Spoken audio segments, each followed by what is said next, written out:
Hello everybody and welcome back to Weekly Wildlife Wisdom. And so far I've been your host Zero and let's go into it with an extinct animal special. The first animal of the week is Amphicyon, which is an extinct genus of large carnivorous bone-crushing mammals, popularly known as bear dogs, of the family Amphicyonidae and the subfamily Amphicyonidae, which first arose during the Bergstagelian epoch of the Miocene around 16.9 million years ago and ranged over North America, Europe, Asia, and Africa. With its robust build reaching upwards of 8 feet in length and 1,000 pounds in weight, the largest species of Amphicyon looked very similar to a typical bear, yet also sported the large, heavy tail, thick neck, robust limbs, and teeth like that of a canine, hence the common name bear dog. Although Amphicyon is thought to have been an omnivore with a lifestyle not unlike that of a modern brown bear, it still had dedicated adaptations for hunting, and its sheer physical size meant that it was capable of overpowering many of the potential prey items that it came in contact with. The heavy and especially well-built forelimbs suggest that it was capable of wrestling prey to the ground. However, this strength came at the price of speed, so Amphicyon would have been more restricted to prey animals that could not easily run away from it, possibly focusing on larger and slower but more dangerous animals like Calicotherium that would have necessitated the extra strength to take down. The concept of pack behavior in Amphicyon has been considered by some, but while it is a possibility, there is so far very little in the way of direct evidence to support this behavior. If Amphicyon was a solitary or even pair hunter, it may have eventually had to go up against pack animals like wolves and certain felines. Such competition could have been a key part in the ultimate downfall of Amphicyon as a dominant carnivore, as well as the seeming shift of herbivorous prey animals to become larger, faster, and more powerful in their own right, meaning that Amphicyon no longer had a size advantage, but possibly a size hindrance. After a 14.3 million year reign, the last of the bear dogs went extinct during the late Pliocene some 2.6 million years ago. Next up is Kuehneosuchus, which is an extinct genus of kuehneosaurid reptile that lived in what is now the British Isles during the late Triassic period, some 216 to 202 million years ago. The type specimen, consisting of a set of vertebrae and ribs, named and described by P. L. Robinson in 1967, measured 2 to 3 feet in length and sported a squat body with large limbs, small head, and ridiculously long tail. The most notable characteristic, though, was its wings that were formed from ribs which jutted out from the side of the body by as much as 12 inches on either side. Kuehneosuchus is a derived kuehneosaurid, most closely related to Kuehneosaurus. The genera are very similar, with the skulls and the majority of the postcranial bones being nearly identical. However, they can be distinguished from one another primarily on the length of their wing ribs, which are relatively short and massive in Kuehneosaurus, but up to 4 times longer and more gracile in Kuehneosuchus. This has led some to suggest that Kuehneosuchus and Kuehneosaurus may have been close relatives or even sexual morphs of the same species. According to aerodynamic studies on Kuehneosuchus, it, unlike Kuehneosaurus, was primarily a glider, while Kuehneosaurus was primarily a parachuter. In life, Kuehneosuchus would have dwelled in the dense, dry forests of northern Pangaea at the tail end of the Triassic period, living in loosely connected groups sailing from tree to tree in search of food, such as insects and other arthropods, controlling the angle and pitch of the wings by moving flaps of the skin attached to the back and the throat, enabling the animal's surprising agility and maneuverability throughout its home. Next up is Archaeopteryx, also known as the Urvogel, is a genus of very early bird that lived during the late Jurassic period, some 150 million years ago, in what is now southern Germany, during a time in which Europe was an archipelago of islands in a shallow, warm tropical sea, much closer to the equator than it is now. The name Archaeopteryx derives from the ancient Greek archaeos, meaning ancient, and the Archaeopteryx, meaning feather or wing. The initial discovery of a single feather was described in 1861 by Hermann von Meyer, and the first skeleton, known as the London specimen, was unearthed in 1961 near Logethentheim, Germany, and perhaps given to the local physician Karl Haberlin in return for medical services. He then sold it to the Natural History Museum of London, where it remains. Missing most of its neck and head, it was described in 1863 by Richard Owen as Archaeopteryx macrugera.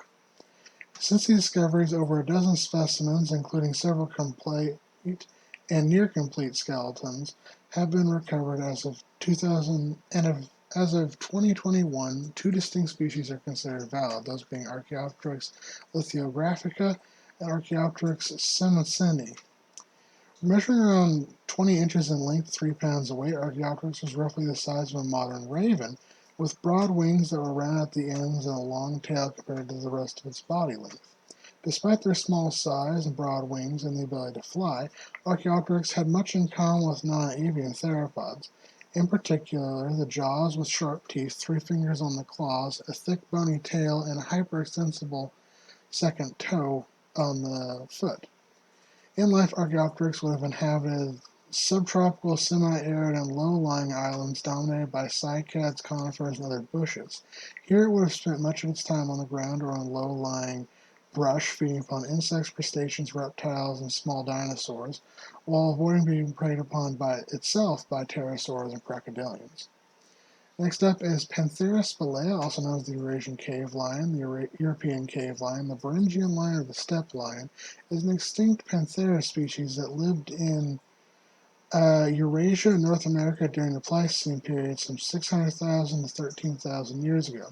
The first modern remains described, consisting of a skull and some arm bones, were recovered from a cave in southern Germany and were dubbed Felis spelaea by George Austin Goldfuss in 1810.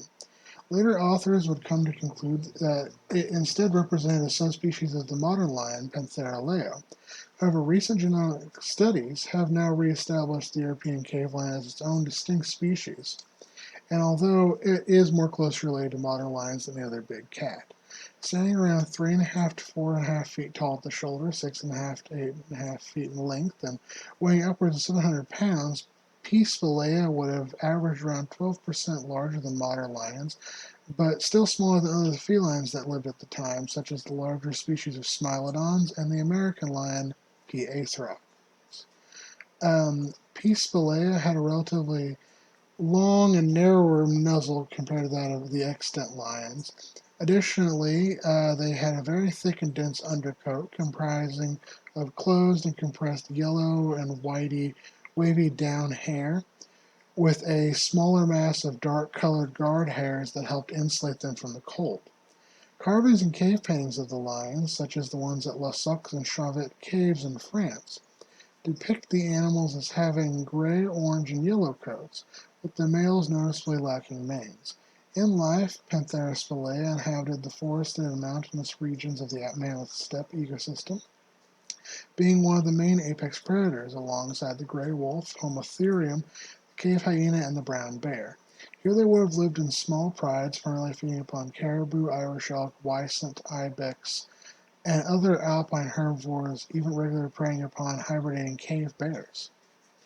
Next up is Aegirocassis, which is an extinct genus of radiodont arthropod belonging to the family Herinidae that lived around 480 million years ago during the earlier Ordovician period, and is known by a single species, Aegirocassis benmolali. The first remains of A. benmolali were recovered from the Fosseita Biota in Morocco by fossil collector Mohammed bin Molloy, who recognized its rare characteristics and brought it to the notice of professional paleontologist Peter von Roy, who described and named the animal after bin Molloy.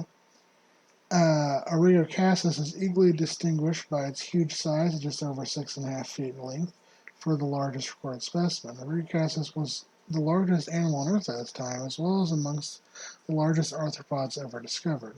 More important than size, however, the three-dimensional preservation of some Aegirocassis specimens has proven that Aegirocassis had two sets of swimming flaps, and not one that had been previously assumed for other anomalocarids. Before, it was previously assumed that anomalocarids had lost their lower sets in favor of just one for ease of movement. The authors in 2015 showed that Aegirocassis had ribbon-like structures believed to have been gills, sometimes seen in other anomalocarids. These in the past have been fixed to the back, but describers of Aegirocassis know that these possible gills attached to an upper row of flaps. Compared to earlier anomalocarids, which were generally predators or ditch-rovers, Aegirocassis is distinct in having frontal spines with a very fine mesh and further spine-like appendages that could have filtered planktonic organisms from the water, making it the first known large filter feeder in Earth's history, a niche that is today filled by manta rays, certain sharks like whale sharks, and baleen whales. This may explain how Aegirocassis grew to be so big, as not only is plankton abundant and nutritious, it requires very little energy to capture, meaning more calories can be diverted to growth and the maintenance of a large physical size. Next up is a long-requested species, being Tyrannosaurus Rex. Often simply referred to as T-Rex, it is a species of large theropod dinosaur that lived in the continent of Laramidia in what is now western North America some 68 to 66 million years ago. The first remains, consisting of teeth from what is now documented as T-Rex, were found in 1874 by Arthur Lakes near Golden, Colorado. However, they were at the time believed to belong to a species of Ornithomimus. This would become a recurring theme over the next 2 decades, as several more remains, including cranial fragments, vertebrae, and more teeth, would be uncovered, but assigned to different dinosaurs, such as ornithomimids, other theropods, or even ceratopsians. Barham Brown, an assistant curator of the American Museum of Natural History, found the first partial skeleton of T-Rex in eastern Wyoming in 1900, which his supervisor Henry Fairfield Osborne named Dinosaurus imperiosus in early 1905. Brown later found a second partial skeleton in the Hell Creek Formation of Montana in 1902, which Osborne named T-Rex in late 1905 from the Greek words tyrannos, meaning tyrant, and sauros, meaning lizard, and the Latin word rex, meaning king, for the specific name and the full binomial name therefore translating to tyrant lizard king or king tyrant lizard, emphasizing the animal's size and perceived dominance over the other species of the time. In 1906, Brown recognized the two skeletons were actually from the same species and selected Tyrannosaurus for the preferred name.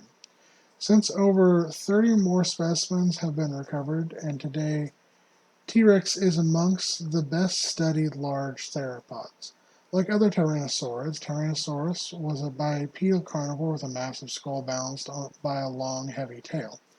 Relative to its large hind limbs, the forelimbs of Tyrannosaurus were short but unusually powerful for their size, sporting 2 clawed digits. Standing around 10 to 14 feet tall at the hips, measuring 30 to 40 feet in length and 6 to 8 tons in weight, it is amongst the largest known land predators of all time and is estimated to have exerted the strongest bite force amongst all terrestrial animals.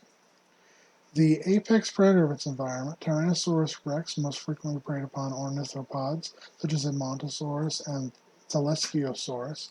However, when working in pairs or possibly small familial packs, they also hunted ceratopsians such as Torosaurus and Triceratops, Ankylosaurs such as Edmontonia and Ankylosaurus, and possibly even sauropods such as Alamosaurus.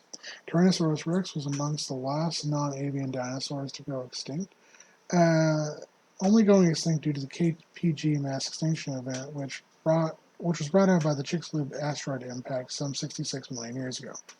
And the extant animal of the week is the olm, also known as the Proteus, the human fish, the white salamander, or the damp, creepy crawly, is aquatic salamander of the family of Proteidae. Native to the caves found in the Dinaric Alps, it is endemic to the waters that flow underground throughout the extensive limestone bedrock in the karst region of Central and Southeastern Europe, specifically southern Slovenia, Italy, southwestern Croatia, Bosnia, and Herzegovina. In contrast to most amphibians, olms are entirely aquatic and swim by an eel-like twisting of the body, assisting only slightly by the paddling of its poorly developed legs. It is a predatory animal, feeding upon small invertebrates, namely shrimp, snails, and insects. Measuring 8 to 16 inches in length, these amphibians are most notable for their unique adaptations to a life in complete darkness of its subterranean home. The olm's eyes are underdeveloped, leaving it blind, while its other senses, particularly those of smell and hearing, are acutely developed.